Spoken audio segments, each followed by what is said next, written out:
Hi, I'm Rebekah Reysen with Jeremy Roberts, and we'd like to welcome you to the ChitChat. Today we have two great guests, Dr. Jenn Fos and Dr. Travis Hitchcock.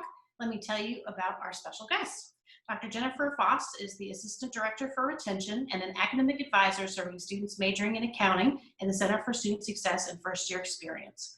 Dr. Fos earned her BA in English with a minor in Business Administration and her MA in Higher Education Student Personnel from the University of Mississippi.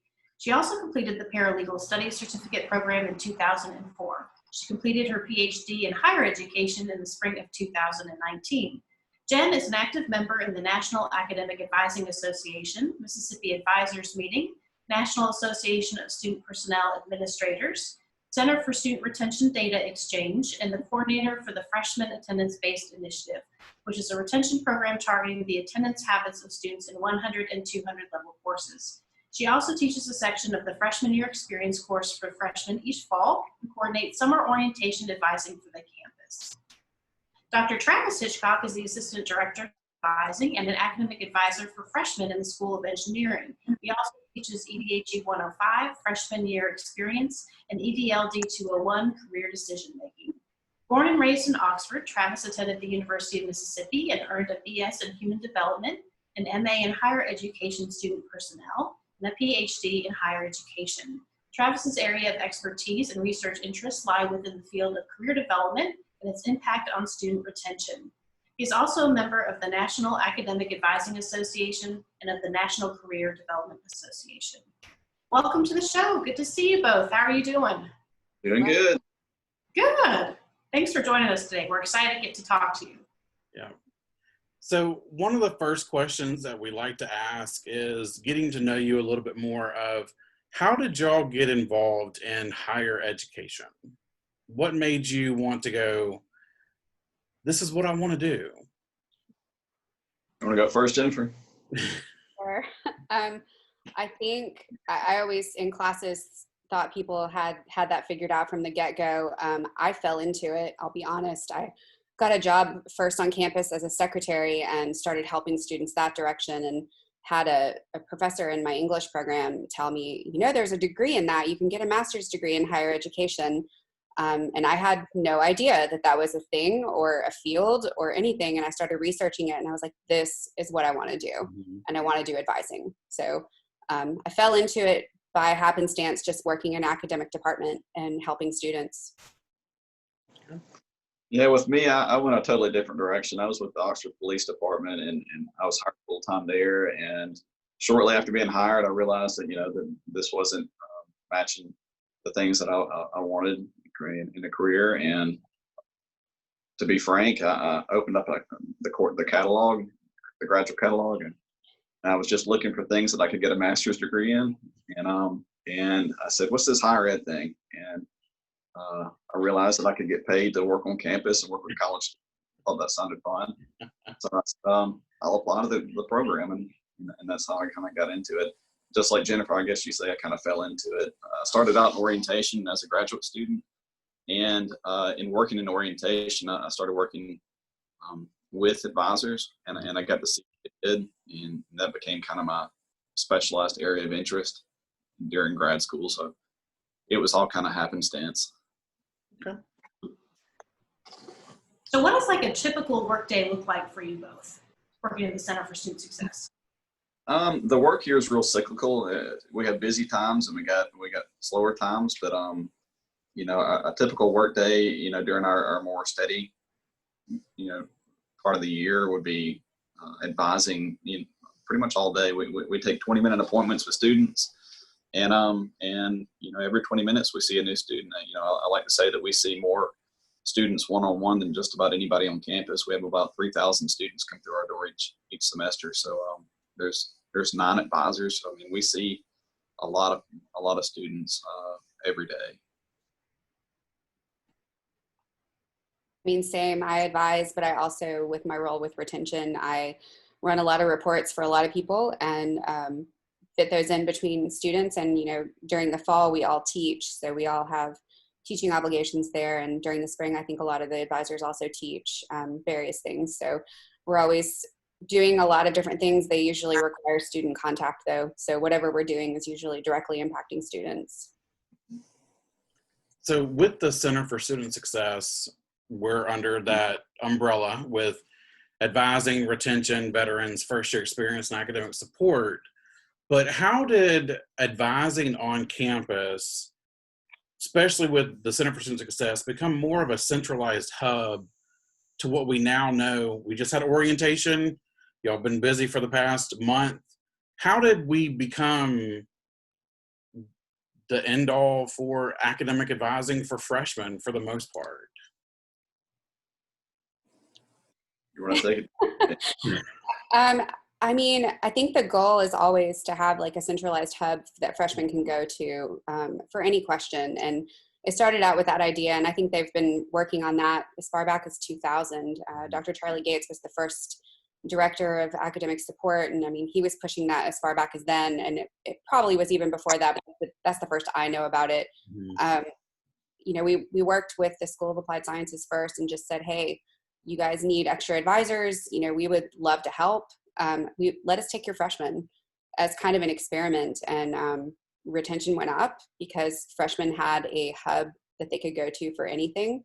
They had advisors that were basically at their beck and call. They could come see us anytime, and that was something new for that group of students. And Applied Sciences gave us glowing reviews, and it just kind of built from there. The only schools we don't advise are education and journalism. So, and some of the smaller departments in the College of Liberal Arts that really didn't need assistance. So, I mean, we've gone from, you know, just freshman studies, which is what we used to advise, all the way up to advising almost all freshmen on campus. And that, you know, it's so important for retention and the respect that these freshmen have a place to go. They have, you know, an advisor that's theirs, and the way we have, you know, the advising set out, you know, they're pretty much going to have those same advisor for the full year, for the first year. They email you, they call you, they text you, they drop by. And I mean, we've made it an open door policy pretty much for them to come talk to us about anything. And I think that we emphasize that enough that it impacts retention in the way that they feel comfortable telling us the things that are, you know, maybe impacting their retention ability. And, you know, we work through with them through those problems, and, you know, it impacts retention on a larger scale. Yeah, when I started, it was just, we only advised, you know, undeclared students or students who were undecided on their major. And, you know, I mean, there was about 1,500 of them. And I think there was about 1,500. And we advised them every semester. We did a real good job working with students, you know, help them figure out their career and get them classes. And I think it was around 2010, Dr. Kyle Ellis came and worked up here as the assistant director. And I got to give him a lot of credit. He kind of took the idea from Dr. Gates of having a freshman college and kind of evolving that into what we have now. And like Jennifer said, the idea was to have a one-stop shop for freshmen. And you know, Kyle always talks about how we're anything and everything freshman related, and how we have more in common, or how freshmen have things more in common being a freshman than they do being a biology major or a psychology major. So we wanted to have a place for them to go, and they didn't have to look for their advisor on campus or find an obscure office in an obscure building, you know, on a campus that they're new to. So, you know, so we've always kind of sold ourselves as the place to go if you need help us in your first year. Mm-hmm. Yeah, so freshmen get a lot of emphasis, and then also there's some advising that you all do in terms of like undecided majors as well, and upperclassmen and things like that. Yeah, students have to declare their major by 45 hours on campus. So, you know, at 45 hours, they put a unique hold on the student. It's called a major hold. Mm-hmm. And they have to pick something. And, you know, now there's even financial aid implications that weren't there when I started. And, so there's a lot of pressure on them to pick a major. So we have advisors that only work with freshman studies majors or undecided majors. And they spend a lot of time talking about career decision making and academic decision making and internships and just the whole slew of things that come along with figuring out your path. But yeah, we do try to get them to decide on a major before the 45 hours. But the main thing is we want them to be confident in their decision and not just pick something like I did out of a catalog. So we want to be a little more intentional than I was.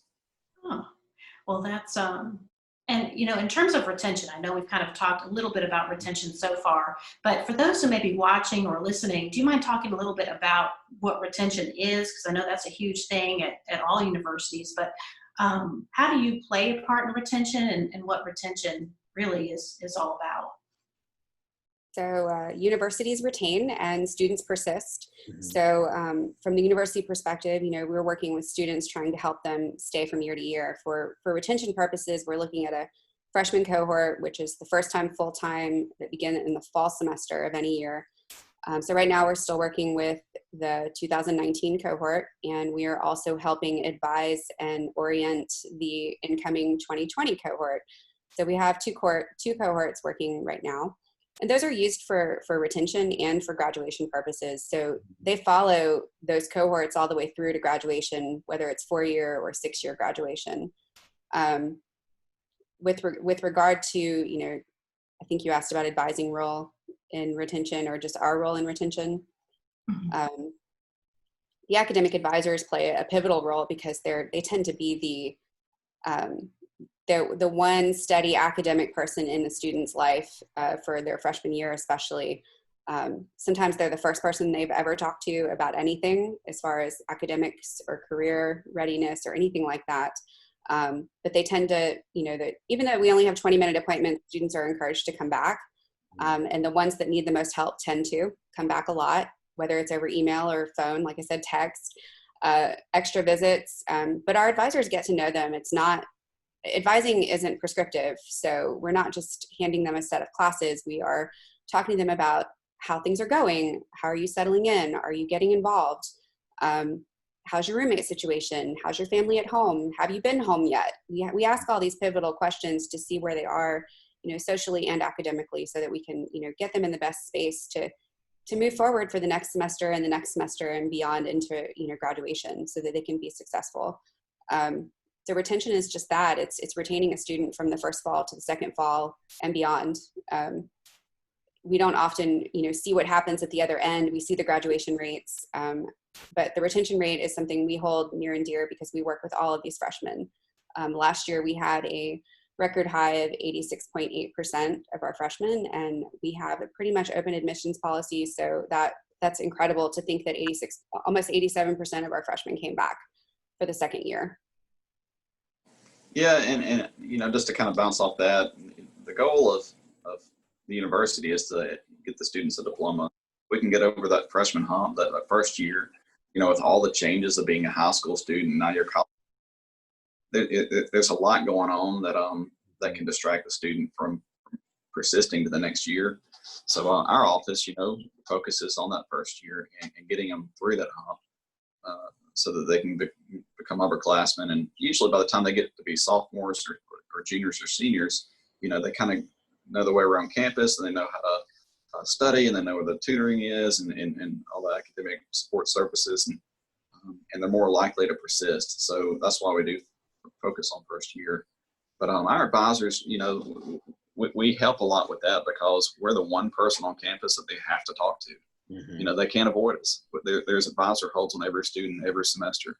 So if they want to schedule for the following semester, they have to come find us and they have to talk to us.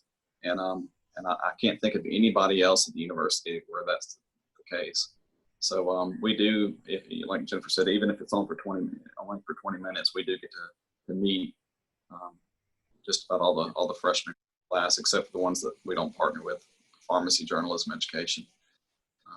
So we do kind of get an opportunity to help the students that sometimes other departments don't have.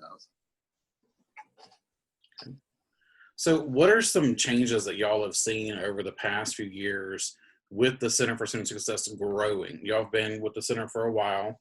So I know we've added some programs, done some different things, but what are some things that y'all have seen that are truly helping our students with advising, with retention, with everything that Ole Miss has to offer for them? I mean, I think that the most pivotal change was the shift from the Academic Support Center to the Center for Student Success, where we did end up with the umbrella of the, 5 groups. It's crazy. We were just 4 advisors and a health professions advisor working with undeclared students and health profession students like pre-nursing and dental and pre-med students. I mean, we went from that to with 9 advisors and, a center for veterans, a center for first year experience where we house the first year experience class, academic support programs. And I mean, it's crazy to look at like all of the things that we do now that impact students. Retention, we are that one-stop shop for any freshman. Even if one of the freshmen come by that aren't technically ours, we still work with them. We don't send them away and say, you're not ours. We answer their questions and help them, get to the right place. So it's just such a wide net that we've cast now compared to when I first started there, where we were just a very small office. There were just like 5 of us total with the secretary. It was crazy. We had enough offices. Now we're struggling for space, which is, honestly a good problem to have when you consider all the things that we're doing. I don't know. I think that's been the most major shift for me. Absolutely, yeah. I mean, the focus used to be career development issues with students, in getting them to declare major. That was our narrow focus, was working with declared students or undecided students at the time, and now it's anything and everything freshmen. So it's, like Jennifer said, a much broader net, and the things that we're helping students with is a whole lot different than what it was in 2007. Mm-hmm. Yeah, and in terms of career development, just thinking about all these different things to help freshmen, they're in this time period where, they may be from up the road, or they may be from Oxford, or they may be from Alaska, but they've had all these changes happen all of a sudden. And for any student, no matter where they're from, I mean, that's such a pivotal role to play as the really one consistent thing in their lives, the advising component. Or I know, Jenn, too, in terms of retention, you talk to students all the time as well and advise people. And then just the whole process of helping students feel comfortable and trying to look at all these different aspects of their lives, not just as students.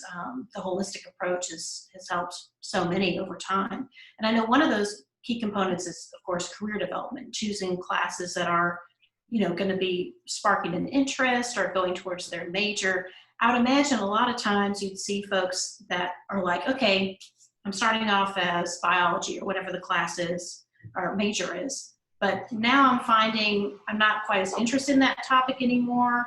So all the career counseling that you probably give as well, or career consultation, tell us about that process of students who maybe are trying to find their career path. They haven't really found it, or maybe they're not, I guess, we'll see a lot of probation students, for example, that set off on one path and then they realize, oh shoot, I'm not doing as well as I thought I would.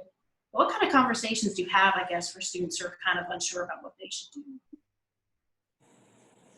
That's all you, Travis. What we do is narrow down their options, and a big part of it is trying that path and seeing what it's like. And just because it turns up they don't enjoy psychology or sociology or whatever they're trying, at least they know what they don't like. I mean, so that's one thing that we do.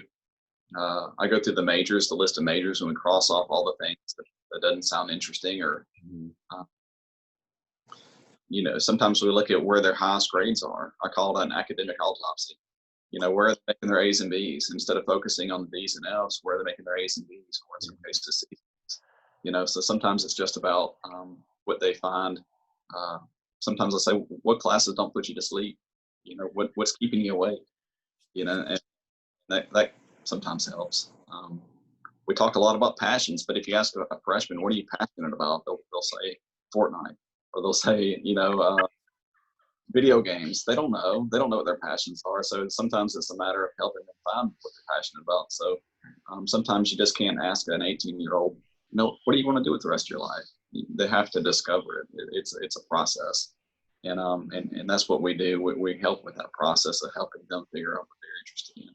The Career Center calls it VIPs, values, interests, personality, and skills, and that's kind of what they help them on each one of those. And it's 4 pieces to a puzzle.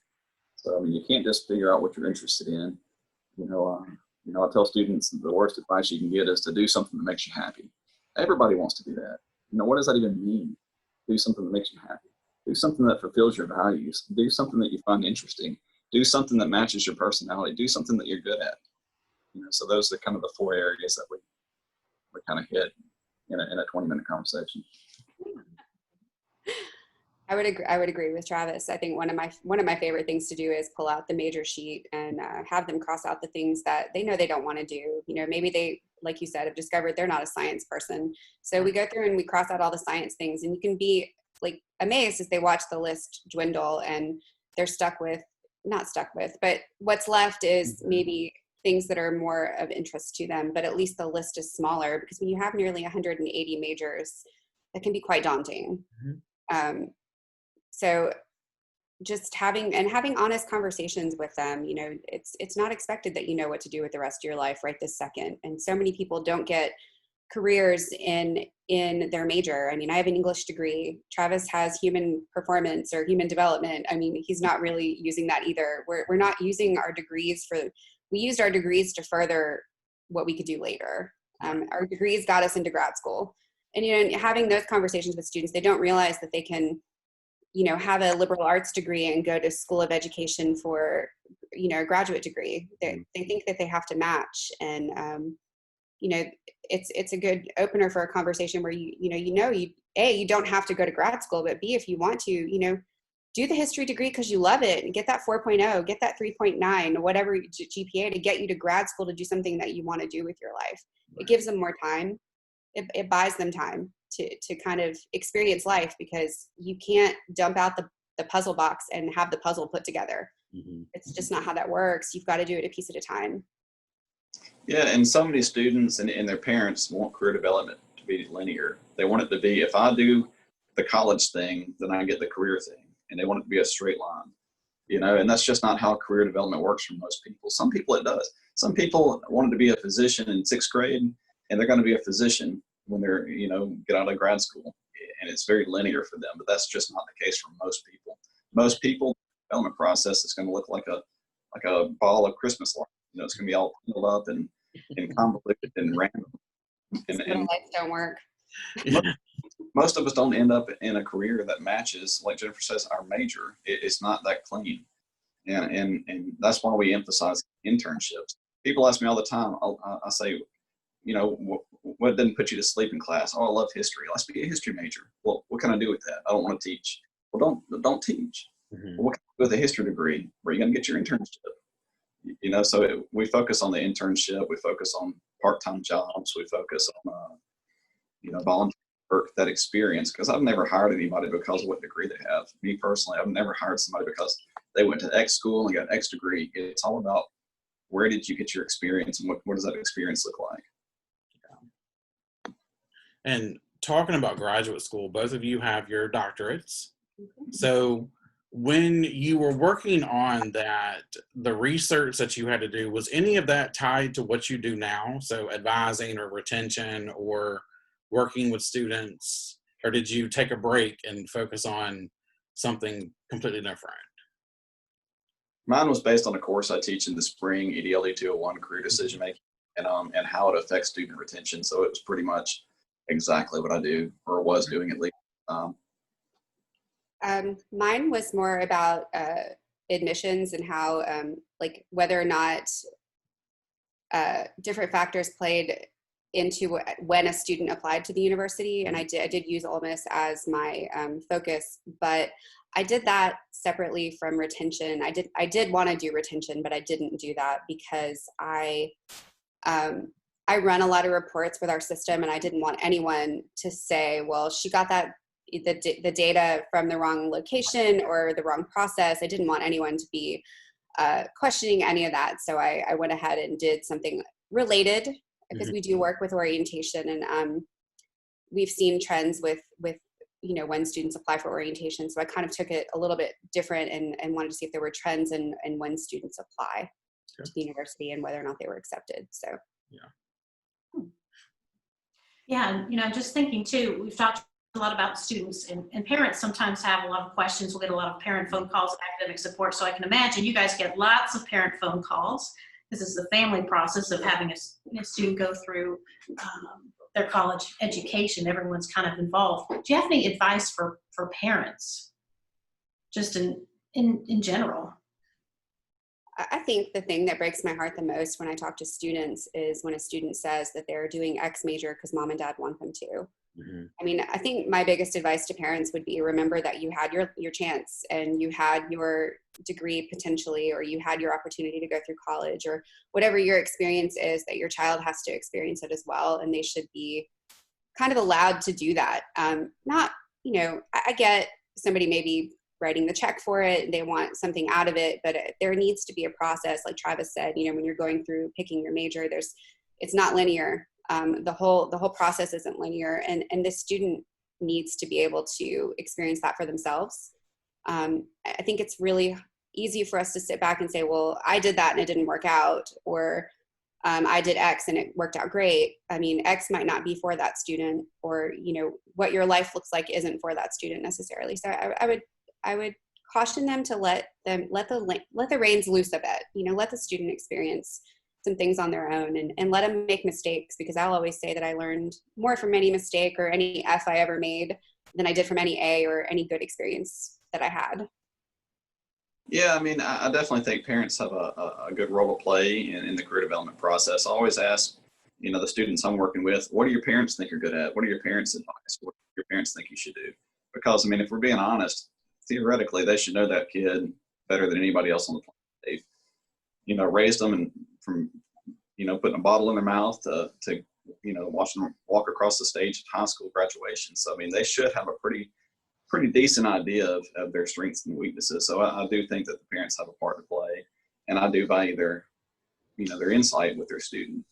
But at the same time, that a lot of parents want their student to get a degree that has a utility behind it. Mm-hmm. For instance, they want to invest in the student's education and they expect a return. So they like to see, a dentist degree in dentistry or pharmacy or physician or something.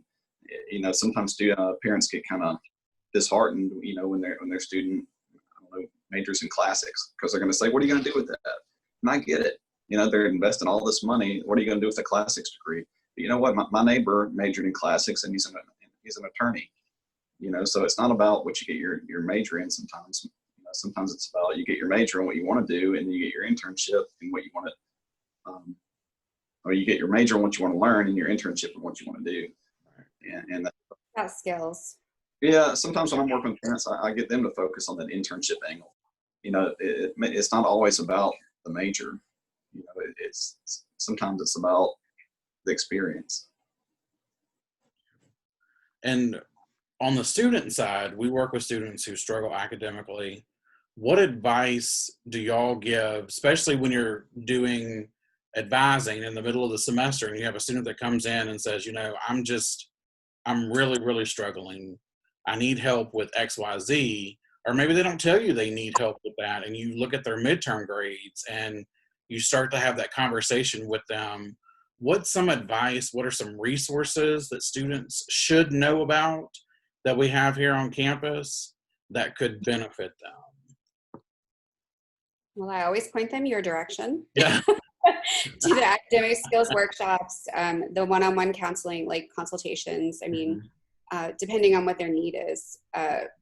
But I think students just forget too that their professors are human, and that most will have a conversation with the student and talk to them about maybe what they're doing wrong. I usually suggest maybe, taking the last exam they took and talking to the professor and saying, this was my thought process. This is how I studied. Do you have any suggestions? Because evidently I didn't get what you wanted me to get out of this. Their peers are great resources. And we do have tutoring resources on campus. Because we don't have a tutoring center, those tend to be far and wide, and they can't always know where to look. So I think, just having us as that intermediary where we can refer is super helpful. But those are the areas that I tend to send people.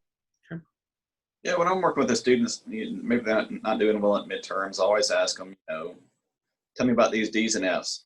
And 9 times out of 10, they say, "Oh, I got it. It's under control." It's been one test. Yeah. It's one test. That's probably the number one response. It was just one test. So, a lot of them can be denial that keep stuck, when they're spinning their tires. And so one of the things I say to them is, "What's your plan?" And their plan usually is to, quote, "try harder." Right. So what does that look like? What does it look like to try harder? And I say, "What's your action plan?" That's what we call an action plan. What are the definitive steps that you're going to take that's going to change what you've already done? And, they have to think about it. You just can't cram more at night. You can't just read more pages or look at your notes more often. You got to have a clear change. And some of them don't want to think about it. Some of them just want to kind of close their eyes it, And when you get them to focus on concrete steps that they're going to make between now and finals, it sometimes gets them to, to really reflect on the first half of the semester and what they want to do different in the second half. But the main thing is getting them to make an actual change and not just trying harder. Right. Well, we have a lightning round of questions for you because we like to get to know our guests a little bit more about what their college experience was like. So question 1 of 2, what was your freshman year like? Paint us a picture about what your freshman year of college was like. I guess I'll go first. It was a long time ago in a land far, far away. No, I was a freshman at the University of Mississippi. It was really my only choice for college. I did apply a few other places, but I did summer college at the university, so I knew I wanted to go there. I got involved with 0 things, so I usually am very emphatic that students get involved. I was an accounting major. I knew that's what I wanted to do my whole life. I was going to be a tax lawyer. That didn't work out, as you can see. That's not the path I took. I did change my major 6 times, so I can usually talk to freshman studies students pretty well about that. Freshman year, 18, a lot of interest. I wanted to play softball for the university. We didn't have it. They didn't have that until 1998. They did invite me for tryouts, but I was kind of over it by then. Freshman year, I stayed in Martin Hall on the 11th floor. I was in the honors program. It was not the honors college back then. Accounting major, I was a student worker in the School of Accountancy as well. I pretty much worked and studied and ate at the Union. It was incredibly different back then. I don't even know what words I would use to describe. The university is night and day to what it was back then. Travis, go. Wasn't very interesting. I was the first in my family to go to college. My mom and dad never went, so I didn't know what I was doing. I didn't know what a FAFSA was. I didn't know what an hour was and how it was different than a credit. I just graduated high school and I thought the next step was college. So I went to Northwest for 2 years. It's a community college here in town. And freshman year, I was taking 16 hours and working 3 jobs part-time. And I didn't do anything exciting. I just went to school and then I went to work. And then I went to school and went back to work. It's kind of, I just did what I had to do. It was, for me personally, college was a business arrangement. I knew I needed a college degree to get to where I wanted to go. And I'm kind of goal oriented and, I did what I had to do and I got the degree and then I transferred to Ole Miss right before I got my associate's degree. I think I was classes short of my associates. And I transferred to Ole Miss with 50 hours as a psychology major and stayed that way for a couple of years until I decided to be a human development major. I was same. I'll throw that back. Yeah. I was first generation student also. My parents didn't go to college. They helped me as much as they could, but Mhm. we all had no idea what was going on. So I empathize with our students who come here and have no idea, because I think it's far more complicated with a lot more moving parts than it was, back then.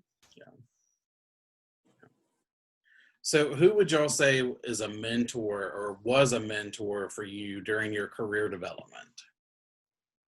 For me, it was Dr. Chuck West. He was the main person in my degree. He was a family therapist, and that's what I wanted to do at the time.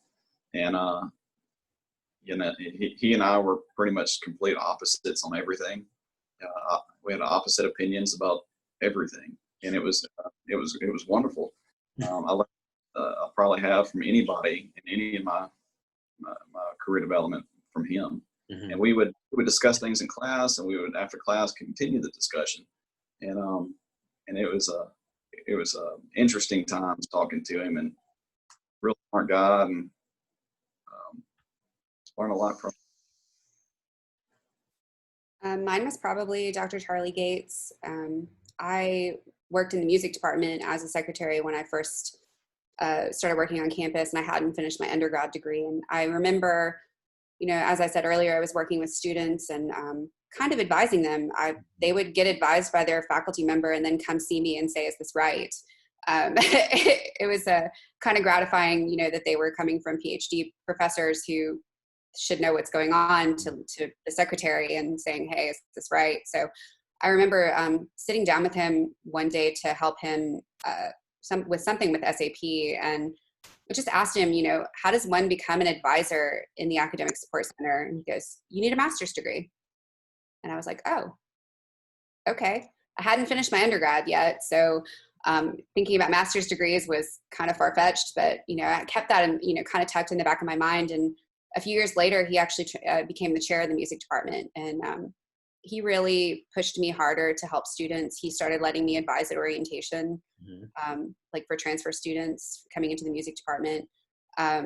He really helped me get a lot of experience. And when I did finally graduate with that master's degree, I would say he was probably happier than anyone. And then when I told him I was going to be an advisor in the Center for Students, well, it was the Academic Support Center still then, but I cried, and he was like, "Why are you crying? You got what you wanted." And I'm like, "But I'm leaving you guys." Yeah.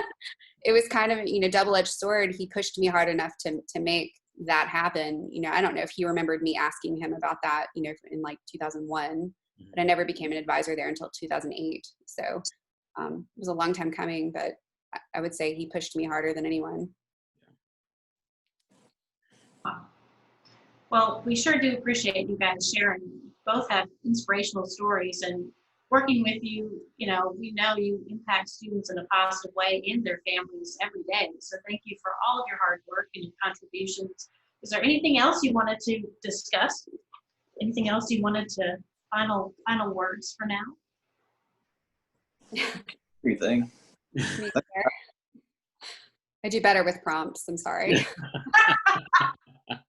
So, okay, last question. What advice would you give to someone who wants to be where you are one day?